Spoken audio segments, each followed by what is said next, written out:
Welcome to the new topic in our course, casting. We have studied in the last 2 weeks about basics of material, then we studied about crystal structure, phase diagram and heat treatment. With this basic understanding, let us get into the first manufacturing process of this course, casting. Casting is a very old process. It has been practiced in BCs. There itself, when kings want to make their sword or they wanted to make coins, they were all made out of casting.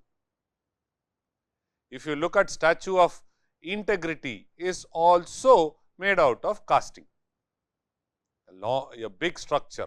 If you go in church, the bells are made out of casting. If you want to change the frequency, you can change the thickness of the casting and get varying sounds to meet out to your requirements.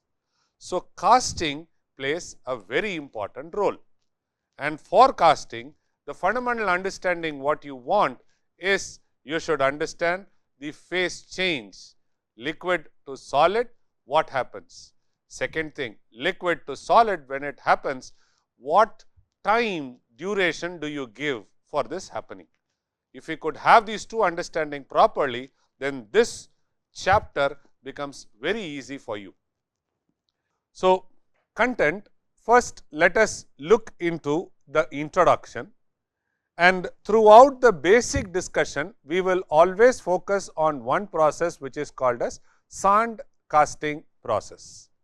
There are several processes which have come into existence, but we will understand one thoroughly and then move to the other. So, introduction we will see, then we will see history, when was it started, where are the evidence for casting, and then how did it start and where did it go. So, history we will see, then we will try to look at advantages, limitations and applications. Then solidification classification we will see, then a little bit of understanding on mechanism of heat required to melt the material, because here you have a solid, this solid is heated and then it is converted into a liquid, a solid to liquid, it is converted to liquid. So, now this liquid is used for or during the process. So, now what should be the heat you apply, and this heat in turn is proportional to energy. So, you can try to calculate the cost. So, then we will try to see pouring and pouring time analysis. So, when you have a liquid which is poured and then this liquid has to be converted into a solid, and in between you try to give a shape. So, this is called as a mold. So, now what you try to do is, what should be the time I take to pour and fill this mold such that I can later get a solid. So, pouring time analysis, then it will be pouring time estimate, cooling and solidification for a pure metal, for an alloy, how is it different, then grain growth for pure metal and alloy, then rate of solidification, because when it has to convert from liquid to solid, there will be always with respect to time. So, we now look into the rate of solidification, then finally, we try to capture what we went through in this lecture. So, when we look into casting, casting is a process involved wherein which the liquid metal is poured into a pre-shaped, this is a liquid which is getting poured and this is a pre-shape mold cavity, wherever it is written, this is the pre-shape. So, I make a shape, I keep it in the sand and that pre-shape makes the mold. Okay. When a liquid is poured, it tries to fill the mold, and moment it tries to fill the mold, it tries to convert into a part. The casting is a process involving pouring a liquid, right, pouring a liquid into a pre-shaped mold cavity. This is a pre-shaped mold cavity. The material what is poured is allowed to solidify. Material is allowed to cool and solidify to take the shape whatever it is. The solidified object is called as a cast, and the process is commonly referred as foundry technology or foundry work. When dealing with metals, but it is applied to various other materials also. Okay. When we try to pour, you should understand the liquid passes through a pouring basin. This is a basin which is slightly larger in shape, and then the liquid passes through a straight channel. The straight channel is tapered. So, that is called the sprue, right. From the sprue, it gets connected to the gate, and gate to runner, it tries to fill up the mold. Once it is done, we have two things. When there is air here, this air has to be pushed out. So, that is a vent there, right. And during solidification, you will see that liquid to solid, when it gets converted, there is a contraction phenomena. So, the liquid, excess liquid in the riser will pour into the mold such that you try to get a solid part. Okay. We will see this in detail, but these are certain things which you should know. It is not directly poured into the mold. Why is it not directly poured into the mold? If it is directly poured into the mold, there can be a possibility of improper filling. So, what we do? We allow to pass through a sprue through a gate, gate to a runner, and from the bottom we try to fill. Of course, from the top also you can try to fill, but on the top if you try to fill, there can be irregularities. Okay. So, we will see it in more details, but certain names for your knowledge or for your registration: cope and drag. The casting process, whatever is done, it is done on a mold cavity which is divided into two parts. The top part is called as the cope and the bottom part is called as the drag. The cope and drag are fixed through a pin. So, two halves are there, right. So, these two halves, there is a mold which is to be made. What is mold? You scoop out the material to make the mold. So, when you try to scoop out, you will not get the exact shape. So, what we do is a negative of this, whatever is to be there in the mold, we make a negative of it and then we place it in the sand, and then later we remove it. So, you get the mold cavity. If you want to have internal hole features, then we use a core. Here it is interestingly, the core is held between the top and bottom. If there is top and bottom not there properly, you want to hold them, you can also hold them through some pins. Okay. With this understanding, let us keep moving. So, the history of casting. History of casting can be traced back to ancient civilization and includes the following milestones. 3200 BC. The oldest known casting is a copper frog discovered in Mesopotamia, which is now the Iraq. In 4000 BC, the first metal casting were made from gold. When they could make from copper, now they extrapolate and they do it on gold. Gold which was malleable. So, in the kings of those days, they made ornaments, they made sword handles, they made in their throne, right. All these things were made out of gold. So, it was casted. Then 2800 BC, the process of casting was introduced to Egypt. In 1300 BC, the Shang dynasty in China used stone casting for the first time. In 500 BC, Zhou dynasty invented cast iron. You remember cast iron we saw in the phase diagram, where in which we studied the iron carbide diagram. So, anything more than 2.1% of carbon falls into the cast iron zone. So, they invented the cast iron, which was primarily used for farming equipments, basically tools for ploughing, for sickle cutting, right. They were all made out of cast iron, primarily for farmers. In 1700, the development in cast iron expanded its application and contributed to the industrial revolution.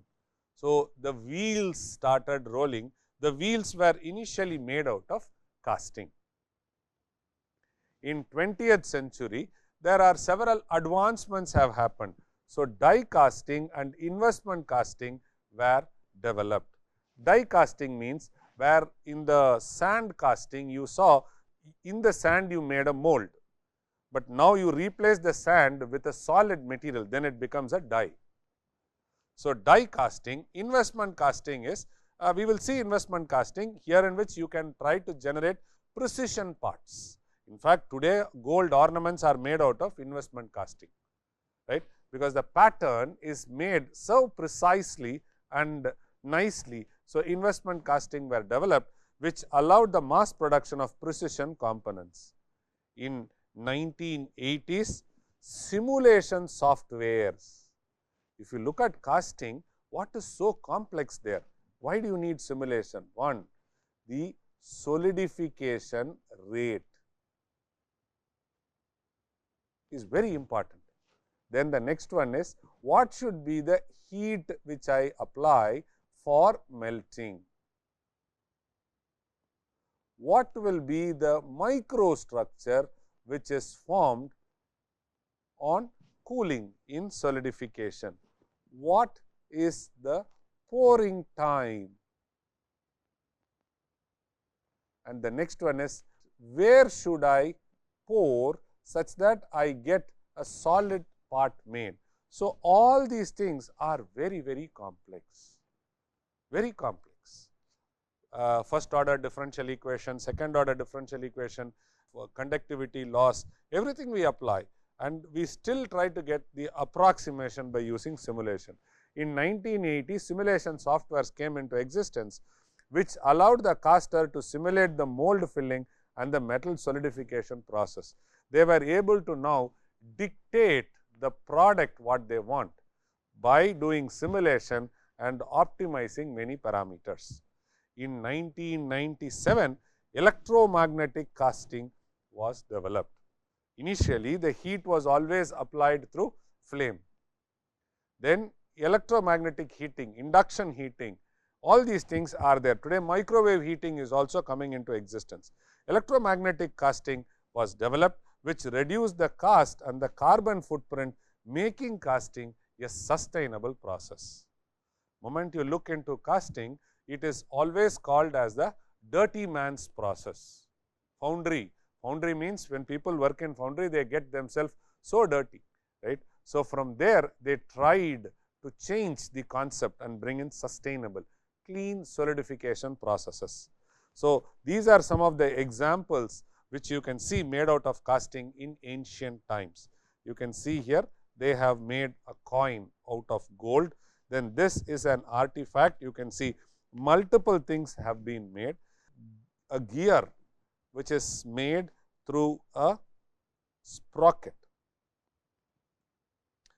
A gear which is made where there are spokes in it, right. And then you can see a turbine blade which is made out of a single material, and it is a monoblock. So, it is made. So, all these things are possible by casting. Intricate to complex features can be made through casting. These are some of the prehistory or in the history of casting, where prehistoric copper and bronze are combination. Bronze is an alloy of copper, right. So, copper bronze discovered casted objects. So, first is a shaft hole axle. Axle is used, for example, wheel axle, right. It is like a rod, right, wheel axle. Then socketed axle. This is socketed axle. Then you can have sickles. 3 is a sickle. These are all used for farming. 4 is a knife for killing and cutting. Then 5 is lamp, this is like Aladdin lamp. So, 6 is a human statue, a soldier which is there. 7 is an ingot which is like a lump of material. 8 is a tripod concept which has been used, wherein which they have kept liquid there. 9 is a circulated foot cauldron. So, these are the other things which are there. So, 1 to 4 is from Bronze Age and 5 to 9 is from Iron Age. So, bronze to iron started the development of casting. So, what are the advantages of casting? Casting can produce very complex parts including internal cavity. So, complex parts and features. Features, your face, nose is a feature. Complex part and features which are both external and internal. Now, the internal cavities are very important. It is very difficult to make through other processes, right. It can be used to make small to a very large size part. That means to say, from few hundred grams, few milligrams, gold ornaments, few milligrams, it can be made, right. To a large size, it can be used for making church bell, right. So, church bell, few of the church bells are made out of 1000, maybe 2000 or 5000 kgs. It is hung and it produces wonderful sound when it is hit. Any intricate shapes can be produced, which is internal cavity, interior. Any material can be casted. It can be ferrous as well as non-ferrous. For example, you can also try to do by silicon mold, you can try to make silicon parts, which are like toys, right. You just try to open and then close. It is economical and it has a very little wastage. So, it is otherwise called as a constant volume process. I start with 1 liter of liquid and then I end getting a solid of equal 1 liter or 1 kg, whatever it is, equal to that. The extra metal in each of the casting is re-melted and it is reused. The cast iron produces isotropic property. That means to say, if I take an object and then I cut the object in this direction or in this direction, I will try to get the same mechanical response. So, that is called as isotropic. Many of the processes lead to anisotropic behavior. That means to say, along one direction, the mechanical properties will be different. Necessary tools required for casting are economical and simple. Certain metals and alloys are produced only by casting. No other technique can be used. They are produced by casting. For example, if you want to have exotic materials, wherein which it is too difficult to machine, too difficult to deform, then casting is the only route they can make. What are the limitations? Every process has a limitation. The limitation are, it always tries to produce a rough surface and sometimes it needs finishing or machining to get the final part. The roughness today can be improved to a large extent.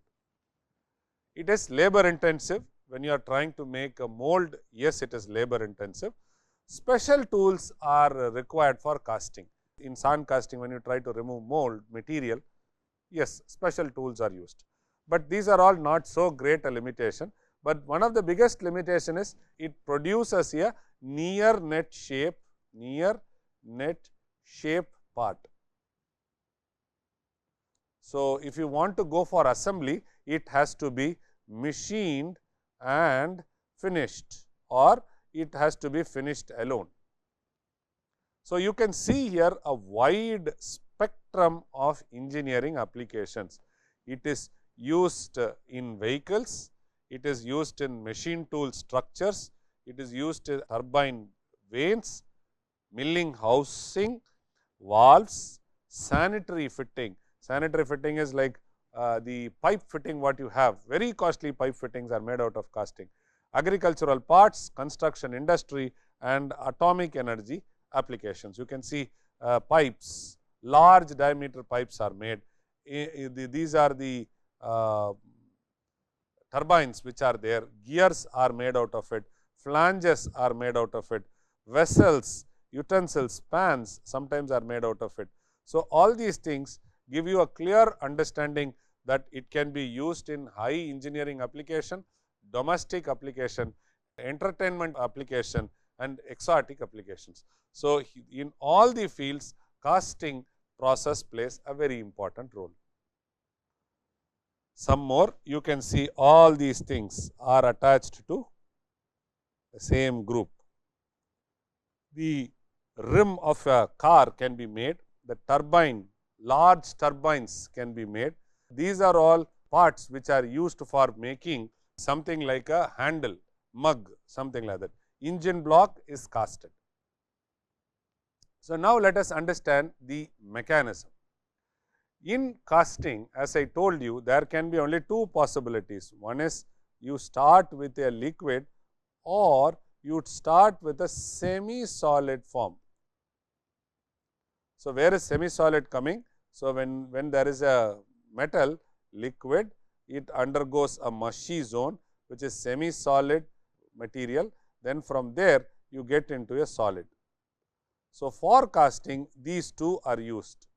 So, we use liquid or we use semi-solid mushy zone material which has lower viscosity as compared to very high applied heat.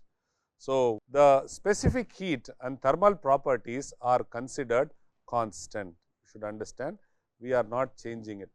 Throughout they vary, particularly during the phase change. The next is specific heat is assumed to be the same for solid and the liquid state, but in reality it is different. A single melting point is required, while alloys there is a solidus and a liquidus line in the temperature. We saw, you remember, we had a graph like this, solidus line, liquidus line. This is temperature, this is some percentage of maybe let us take SN, tin, right. So, this is liquid, this is solid, this is liquidus line and this is solidus line. Okay. The heat loss to the environment is neglected, which does not occur during heating. These are some of the assumptions and the heat requirements. So, the total heat energy required is the sum of the heat to raise the temperature to the melting point. So, if you remember, I will try to temperature versus time. The graph is like this. This is liquid, this is melting start, melting end, this is a solid. So, the heat is to raise the temperature to the melting point. So, this is a melting point start. Then the heat of fusion to convert it from solid to liquid, and then the heat to raise the molten matter to the desired temperature for pouring. So, you try to heat it to a little higher temperature. Why? Because when you try to pour, the liquid should flow easily into the pipes. So, the pipes are nothing but sprue, runner, gate, all those things, it has to smoothly flow.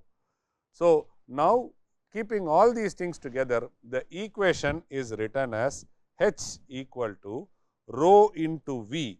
What is rho? Rho is the density of the material, V is the volume of metal used for heating. Then we have Cs, specific heat for a solid, times melting point minus the ambient. This is Tm is the melting temperature of the metal, Ta is the ambient temperature. Then Hf is a heat of fusion plus Cl. Cl is nothing but specific heat of the liquid metal times Tp is the pouring temperature minus Tm, Tp minus Tm. So, that is melting temperature.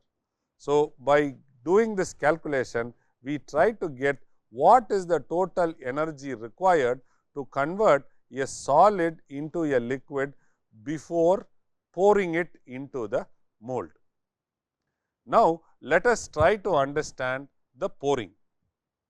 After heating, the metal is ready for pouring. Now, what this gentleman is doing is, he is trying to pour the material into the sand casting or into a mold. He is trying to take into a mold, and then he allows the hot metal to get solidified, cooled and solidified. So, after heating, the metal is poured. Introducing the molten metal into the mold involves control of the pouring temperature, the rate at which it is filling. So, the temperature is 1. The other thing is, when you try to pour, the rate of filling and simultaneously solidification. The rate of filling, the turbulence to ensure complete mold filling before solidification. The difference between pouring temperature and freezing point is known as superheat, which indicates the heat to be removed before solidification begins. This is called as a superheat. The difference between the pouring temperature and the freezing point, known as superheat, indicates the heat to be removed before solidification. This is a crucible. He holds it through a iron rod, and then he tries to pour it. So, the pouring rate, the rate at which, see, there are two things. One is pouring rate, the other one is filling rate. So, filling rate depends upon the viscosity. Pouring rate also depends upon the viscosity. So, the pouring rate is the speed at which the molten metal is poured into the mold. If you are trying to pour, and if you are trying to pour at a very slow speed, while pouring itself, it will solidify. So, that leads to defect. Maybe half of the mold will be filled with metal, it will start solidifying, or it will, while pouring itself, it will start solidifying. Okay. So, in the end, we will try to do 1 or 2 experiments, so that you can learn. The pouring in is molten metal is reached to the gating system by taper sprue. So, this is the pouring basin. Here, fortunately, he directly pours into the mold, but many a times in reality, we will try to pour the metal into a pouring basin. This is the pouring basin. The funnel which is getting connected to the other part in between the pouring basin and the rest of the mold, there comes the area called sprue. Sprue is nothing but a pipe which is tapered. Why is it tapered? The same concept. If you see all the funnels, you will have this as taper, right? All are taper. Why is it taper? Because the flow can be done properly and there is no air locking which is there. So, here A1 V1 equal to A2 V2. A1 is the area on the top, V1 the velocity with which it comes, A2 is the area which is more, the velocity will be high. So, A1 continuity equation will be A1 V1 equal to A2 V2. So, the velocity will be very high such that it can go through a longer distance, right. So, if the rate is too slow, the metal may freeze before filling the cavity. If the pouring is very fast, it can create turbulence while pouring. What is turbulence? It is there. So, you try to pour, it can splash out, right. So, the turbulence causes irregular flow, leads to oxidation, trapped oxidation and mold erosion. Mold is made out of sand. Till now, we have seen sand casting only. So, that will try to make sure that the irregular flow is there, then the trapped oxides can be there and mold erosions can happen. So, for analyzing what should be the pouring time or the pouring temperature. So, what we do is, we always will try to do a test which is called as spiral mold test. So, this will try to tell us what is the rate at which you have to allow the liquid to flow such that it gets properly filled in the mold. Okay. The flow of a molten metal through the gating system into the mold is influenced by a key principle called as Bernoulli's theorem and the continuity law. So, we use Bernoulli's theorem to find out when you try to pour at a liquid at a temperature, then what will be the filling it happens. So, what is the distance it can travel, and then where does it start freezing.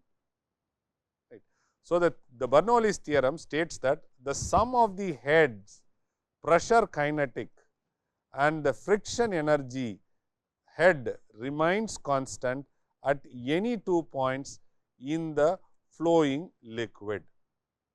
The flow of a molten metal is considered as an ideal fluid, and this is how we write the Bernoulli's theorem. P1 divided by rho g plus V1 square divided by 2g plus H1, H1 is the height, is equal to P2 rho g V1 square 2g H. So, many a times when you start at the pouring basin, the velocity will be atmosphere, the room velocity, and so this becomes 0. So, we can do all sorts of calculations and try to figure out what should be the pouring speed. Okay. For a simplified case where point 1 is at the top of the sprue and point 2 is at the base of the sprue, right. So, here the initial velocity V1 is 0, the head of at the base H2 is 0. So, H1 is the height of the sprue. So, now if you try to play with it, we try to get the velocity of the molten metal to fill at the base becomes V equal to root 2g. You can try to equate it from the Bernoulli's equation, where V is the velocity of the liquid metal at the base of the sprue, g is the gravitation force, and h is the sprue height.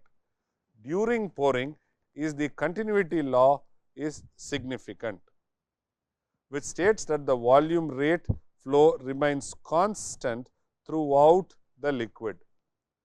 The volume flow rate is equal to velocity multiplied by cross section area, which is nothing but this. So, Q equal to A into V. So, now we say A1 V1 equal to A2 V2.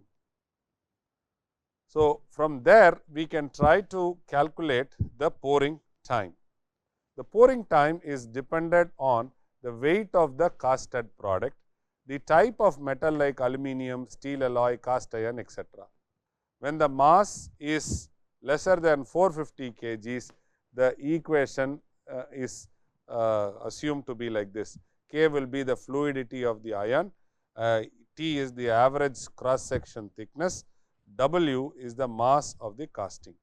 So, when the grey cast iron and the mass is greater than 450, the empirical equation changes like this.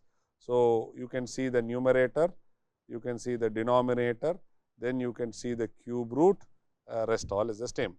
So, when we are trying to do steel casting, you get the equation like this, and when you try to do shell mold ductile iron, you have the equation like this.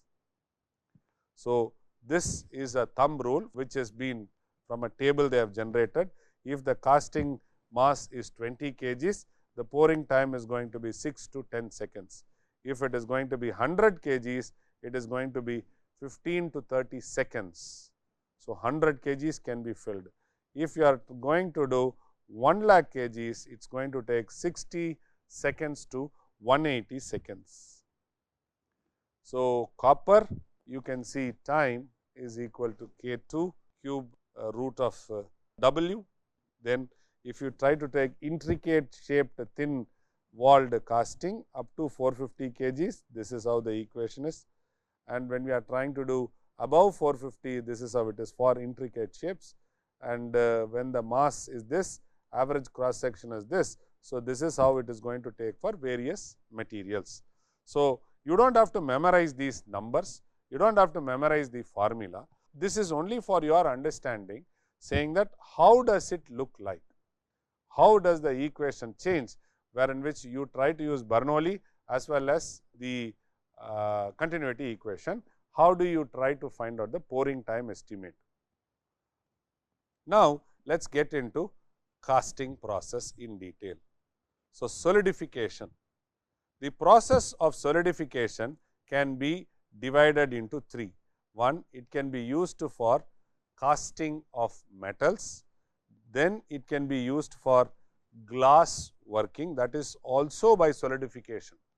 Glass, you do not go to a melting point, you try to go to a glass transition point and then you try to deform. So, that is glass working, wherein again which solidification is involved.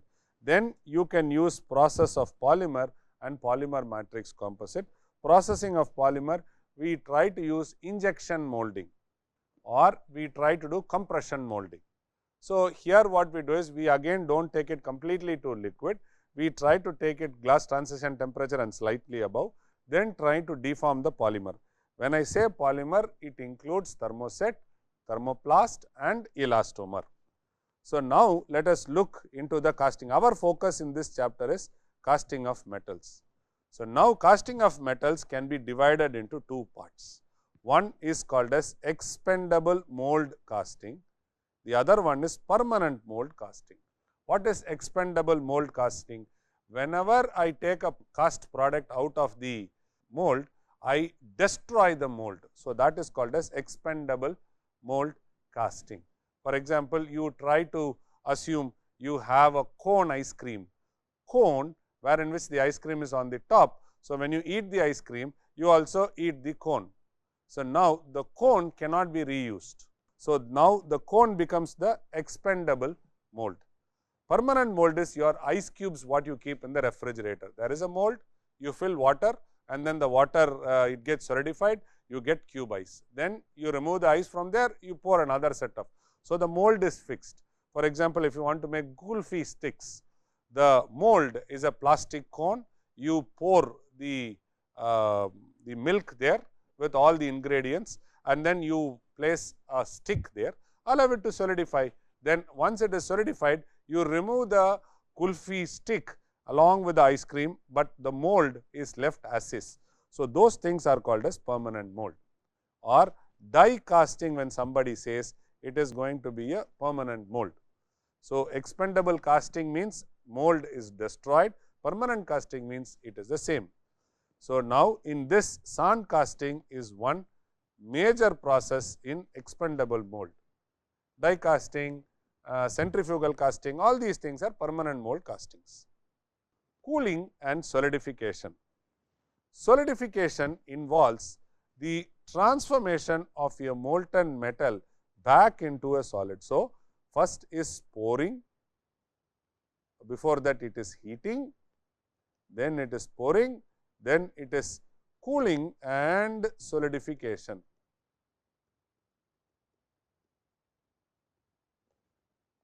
Solidification involves the transformation of a molten metal back into solid state. The solidification process has pure and alloy. There are only two classifications of metals, pure metal, alloy metal, but no pure metal has engineering value. So, we always try to work on alloyed metals only. So, the solidification of a pure metal, here the solidification occurs at a constant temperature equal to the freezing point. The solidification occurs at a pre-described duration known as local solidification time. This is the graph, local solidification time, LST. Right? So, the time between the freeze start and the freeze end is called as local solidification time.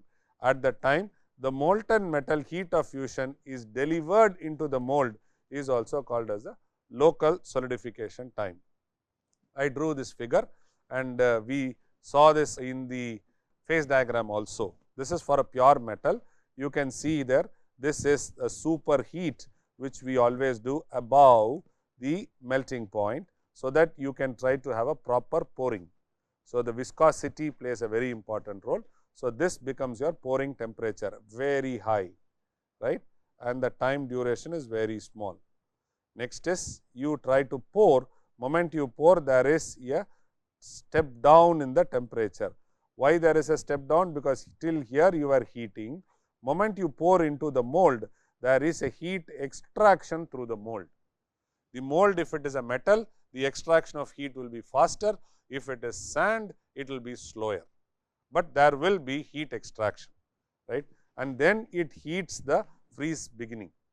In the freeze beginning, it tries to start solidifying, and in the freeze complete, it tries to end solidification.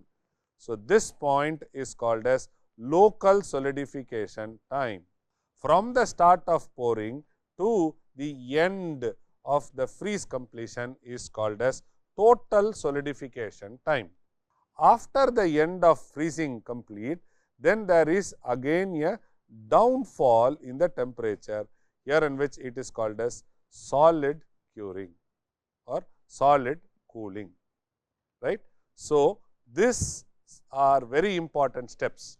The time between the pouring and the final solidification is called as the total solidification time.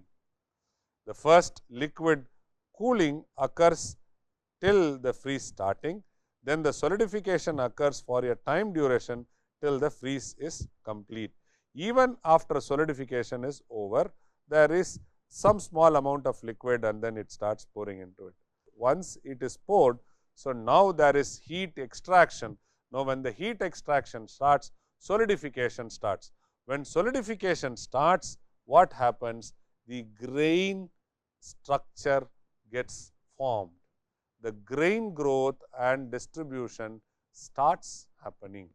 This is the grain which is growth which is seen when a pure metal is poured into a mold and the heat is extracted. So, you can see this is the mold wall. Around the mold wall, there will be sudden extraction of heat, which leads to the formation of equiaxial grains. After the equiaxial grains, there are grains which grow like columns, and the heat is extracted from this direction, as well as this direction, because it is a mold, you are pouring it into the mold. So, the heat gets extracted from all the sides. So, along the sides, instantly what gets formed is the equiaxial grains. Then you can see the columnar grains growing towards the center. So, this one grows, and this also grows. They all meet along a line. So, this is also called as a grain boundary. So, today we talk about grain engineering. By playing with the grain structure, you can try to play with the mechanical properties. Okay. The grain structure in pure metal depends on heat transfer into the mold and the thermal properties of the metal, thermal properties of the liquid plus the heat transfer in the mold. So, why? Because there is a gradient of heat. So, you have to be there. The mold wall acts as a chiller. The wall acts like a chiller. What is a chiller? Which gives a sudden cooling. So, chiller, and hence the solidification starts first in the molten metal close to the walls. So, this forms a thin shell. The thin skin of solid metal is first formed near the mold wall. The rate of solidification is very fast. Hence, small or fine grains are developed along the boundary. The solidification continues inward towards the mold center. When the solidification continues inward, the heat is removed through the mold walls and thin solid skin. So, the heat will be extracted through the solid skin only. Na? Here the grains grow like a needle along a preferred orientation. That is very important. These needles enlarge, side branches develop, and as these branches grow further, branches form at the right angle to the first branch. So, they are saying it like this. This type of grain growth is referred as dendritic growth. It looks like dendrites. It occurs at the freezing of a pure metal and its alloys. So, this diagram clearly shows for the alloys how does solidification happen. So, here it is very clear, the start of freezing and end of freezing does not happen in a single line, right. It happens on a taper. When you extrapolate the taper or to a phase diagram, you can see this is where the liquidus line is there, and then that meets this point. So, liquid solution on the top, solid solution at the bottom. This is a liquidus line, this is a solidus line, and then this point where it meets is the freezing start, and this point when it gets out is the freezing end. So, now the total solidification time will be here. This is called as a total solidification time. So, solidification alloy, in alloy solidification will not occur at a particular temperature. That is what I said.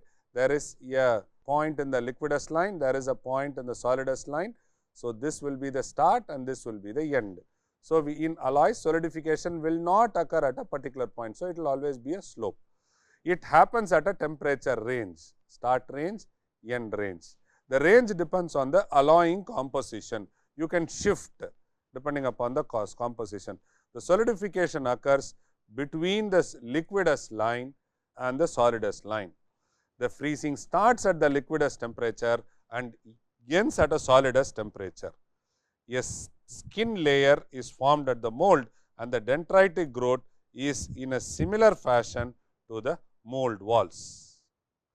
So, when we try to take an example of copper nickel alloy and its associated cooling curve with 50-50 the composition during the casting, the dendritic growth is such that the advancing zone is formed in which both the liquid and the solid metal exists together.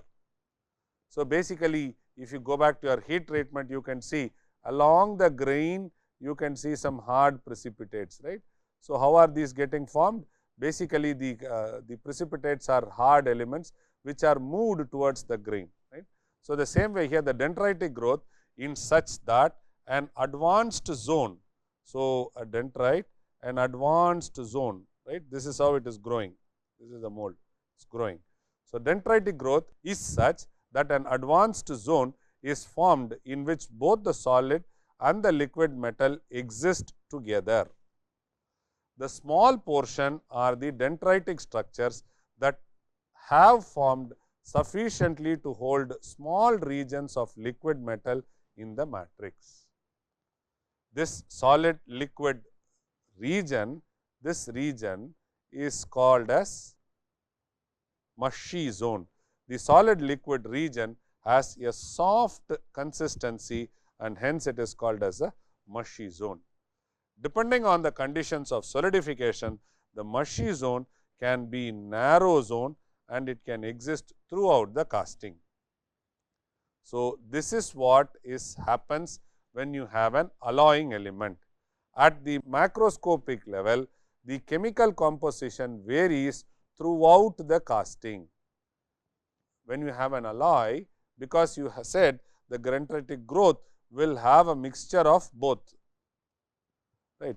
The region of casting that first freeze are rich in one component than the other. The remaining molten metal has got reduction in that component by the time freezing occurs at the mold center. This point is very important. The remaining molten, the region of the casting that first freezes, say near, so this one, right, this is called as the skin. The region of the casting that freezes first are rich in one composition than the other, because solidus liquidus, right. So, the remaining molten metal has got reduction because it is rich in one. So, the other will be, the other balance will be there. So, the remaining molten metal has got reduction in that component by the time freezing occurs at the mold center. So, this is what is a mold center. This creates a difference in composition at cross section or in the casting. This is called as ingot segregation or eutectic alloy formation. If you have an alloy, ingot segregation happens. There is, you have a component, when you cut it across, there is a compositional difference. This creates a difference in composition at different cross-section areas. The characteristics grain structure is in an alloying casting showing segregating of alloy composition is there in the center of the casting. So, you see the big difference between alloy and pure metal. Now comes the next thing, what is the solidification time? First was heat, pouring, then cooling and solidification. Now, I should try to find out what is the solidification time when I have a mold like this. Why is it important? Because correspondingly, I will try to pour, I will also try to have the other systems in place. When the casting is a pure metal or alloy, the solidification takes time. The total solidification time is required for a casting to solidify after pouring. So, the time which is required for solidification can be figured out through Chernov's rule. So, the Chernov's rule clearly states that there is a mold constant multiplied by volume divided by area to the power n. N is an exponential wherein which the value of n is generally taken as 2 based upon empirical experiments. What are empirical experiments? They did so many experiments. So, there is no proof. They did experiments and they collated the data n, right. They could have plotted several points and then they would have drawn a straight line and then they would have taken a slope. So, all these things are possible. So, these things are called as empirical, right. Cm is a constant which is mold constant. This mold constant, it depends upon the thermal conductivity of the mold. It can be metal mold or it can be sand mold. So, it depends on that, right, and V is the volume, A is the surface area. So, you know if you have a sphere, so you know the volume of the sphere and you know the surface area of the sphere, right. So, from this you can try to calculate what is the solidification time. Based upon the solidification time, you can try to play with the volume to area ratio, surface area ratio. So, what is the significance of Chernov's rule? A cast with a very high volume to surface area ratio cools and solidifies more slowly than with a lower ratio. Higher V to A, volume is more as compared to the surface area, the solidification is very slow.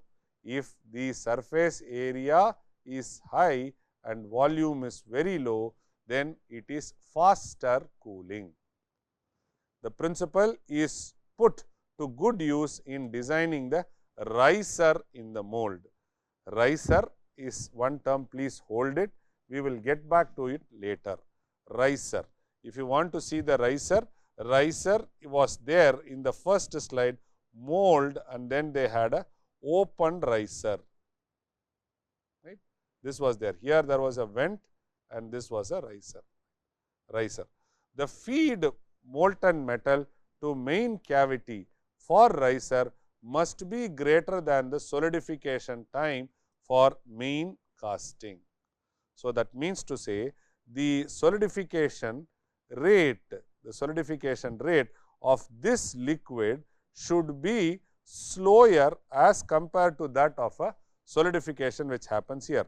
Why? It is because if everything gets solidified here and there is a small shrinkage, then the liquid metal from the top can pour into the mold such that the mold is filled and you get a sound part.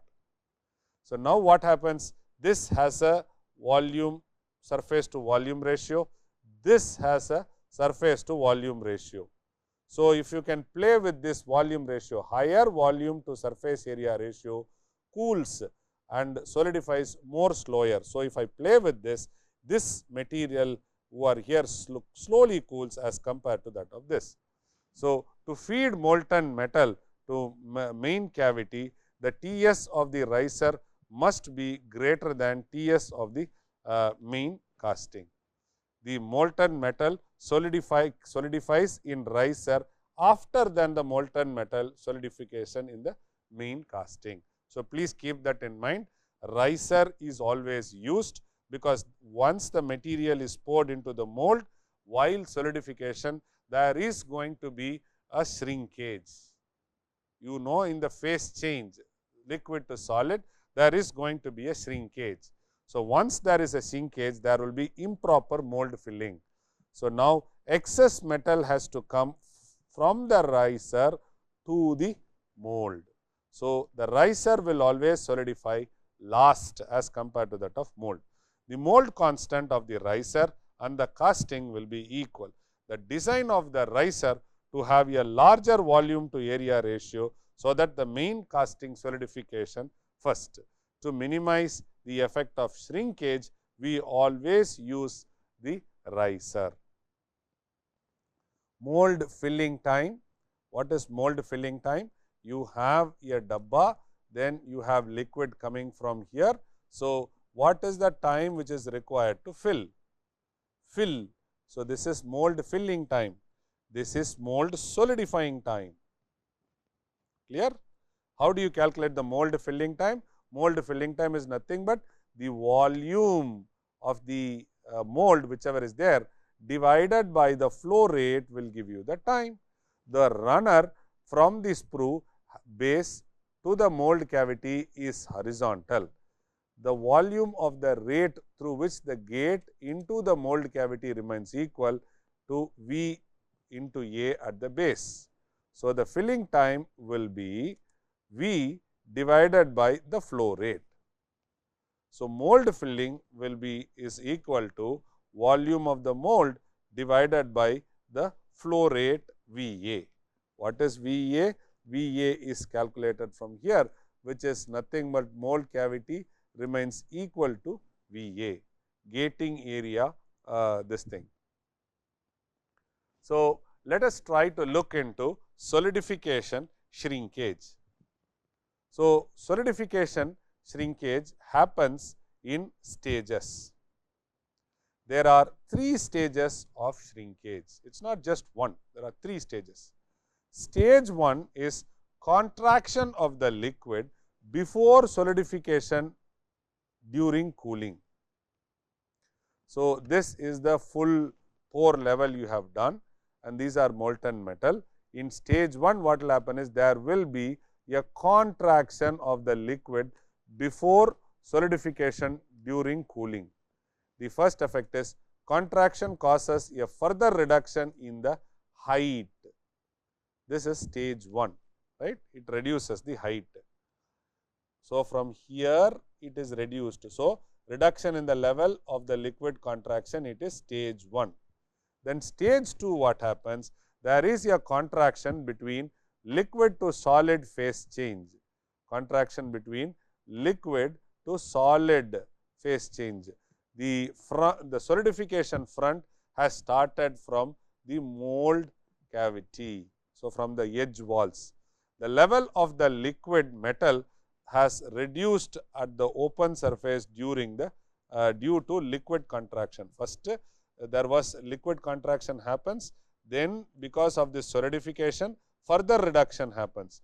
The amount of liquid contraction is approximately 0.5%. Then the second effect is the top center portion, this portion is the last to solidify, because it starts solidifying from here, it starts solidifying, it starts solidifying. So, the last person to get solidified will be here. The center portion is the last to solidify.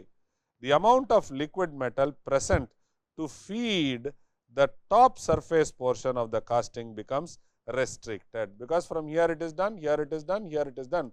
So, this point is very important. The amount of liquid metal present to feed the top center portion of the casting becomes restricted. So, the absence of metal in the region creates a void. So, you will have a void. So, this one is converted into a shrinkage cavity. Look at it, shrinkage cavity, right, because solidification happened here, here, here from the top, then there is a void which is there. The last stage is going to be contraction of the solid metal cooling to room temperature.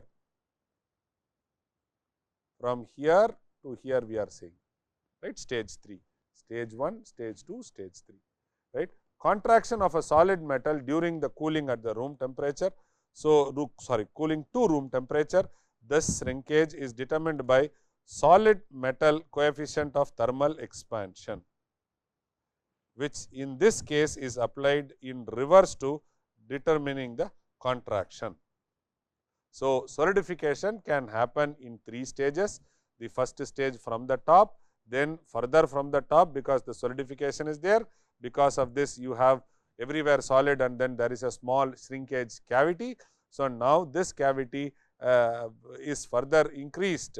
We have to fill it up with the metal. So, in this we try to put a riser and then we try to make sure the excess metal flows to take care of this shrinkage. The stage 4 is going to be once solidification, both height and diameter contracts, resulting in a shrinkage cavity at the top. This is known as the pipe. This is known as the pipe. In case of casting, it is done in a tube-like container which does not have the mold wall at the bottom, right. The solidification shrinkage occurs most of the metals because the solid phase has higher density than the liquid phase. So, you can see here they get detached from the mold. So, solid thermal contraction happens. So, it gets detached and then you try to remove. So, solid shrinkage is a pretty interesting phenomena wherein which there are 4 stages. There are 4 stages, major 3 stages and the last one is the 4th stage. So, first stage is top shrinkage, second one from the top shrinkage because solid is getting formed, then there is a trap, that is a 3rd stage. In the 4th stage, there is a pipe which is getting formed and then there is a solid thermal contraction which is happening. So, the solid is removed from the mold. So, when solid shrinkage examples which are there, you have linear shrinkage for various metal, for various alloys I have given, then for various metals I have given and then the other things are given.